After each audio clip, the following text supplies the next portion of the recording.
ওর খিচুড়ি। এই দেখো সাবুটা আমি 20 মিনিট ভিজিয়ে রাখবো, এই বড় সাবু নিতে হবে। এই সাবুর খিচুড়িটা খেতে অসাধারণ লাগে, বাচ্চা বড় সবাই খেতে পারবে। এইটা আমি 20 মিনিট ভিজিয়ে রাখবো। তোমরা পুরো ভিডিওটা দেখতে থাকো। এই বসিয়ে দিয়েছি, কড়াই গরম হয়ে গেছে, তেলটা দিয়ে দেবো। দিয়ে দেবো শুকনো লঙ্কা ফোড়ন। এই দেখো শুকনো লঙ্কাটা কালো হয়ে গেছে, দিয়ে দেবো এলাচ দারচিনি, দিয়ে দেবো রাঁধুনি ফোড়ন।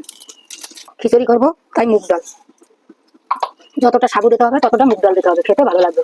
এই দেখো মুগ ডালটা লাল লাল করে ভেজে নিয়েছি, ভালো করে লাল লাল করে ভেজে নিতে হবে। এবার সব সবজি দিয়ে দেবো, আলু, পটল, কুমড়ো, দিয়ে দেবো হলুদ, দিয়ে দেবো লবণ। এবার তরকারিটা ভালো করে ভেজে নেবো। আমি তোমাদের অল্পের মধ্যে দেখা যাচ্ছি, কারণ বাচ্চারাও টিফিনে নিয়ে যেতে পারবে। তাড়াতাড়ি স্কুলের টাইমে এইগুলো তাড়াতাড়ি করে করে দিলে বাচ্চারা খেতে পারবে, এটা খাওয়া খুব উপকার। এই দেখো তরকারিগুলো লাল লাল করে ভাজা হয়েছে, ডালটাও লাল লাল করে ভাজা হয়ে গেছে। এবার দিয়ে দেবো জিরার গুঁড়ো, আদা বাটা, দিয়ে দেবো কাঁচা লঙ্কা, যে যেরকম ঝাল খাও সেরকম দেবা। এবার এটা ভালো করে কষিয়ে নেবো। দিয়ে দেবো টমেটো, সাবুটা ভিজিয়ে রেখেছিলাম, এবার জল ঝরিয়ে এইটা দিয়ে দেবো। এবার সাবুগুলো দিয়ে দেবো।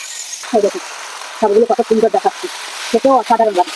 আমি যেভাবে করি ফটে সেরকম করে একদিন বাচ্চাদের তোমরা খেয়ে দেখবে, খেতে কত ভালো লাগে।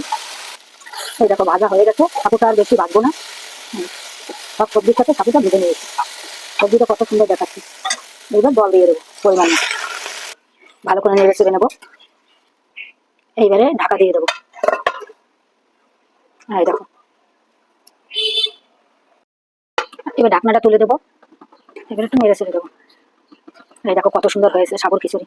আলু, পটল, কুমড়ো সব সেদ্ধ হয়ে গেছে। তোমরা সোয়াবিনও দিতে পারো, কিন্তু আমার হাতের কাছে ছিল না বলে আমি সোয়াবিনটা দেইনি। কারণ বাচ্চারা খেলে সোয়াবিন খেলে আরো ভালো, হেলদি হেলদি খাবার। দিয়ে দেবো চিনি।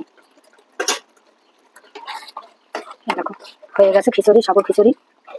এবার গ্যাসটা অফ করে দেবো। এই দেখো সাবুর খিচুড়ি পুরো রেডি, সব সবজি দিয়ে করেছি, খেতেও অসাধারণ লাগবে। বাচ্চা বড় সবাই, বয়স্করাও খেতে পারবে। এই দেখো কত সুন্দর হয়েছে, পুরো খিচুড়ির মতো হয়েছে। চাল দিয়ে যেরকম খিচুড়ি হয় সেরকম হয়েছে। এইভাবে রান্না পেতে হলে চ্যানেলটাকে সাবস্ক্রাইব করুন।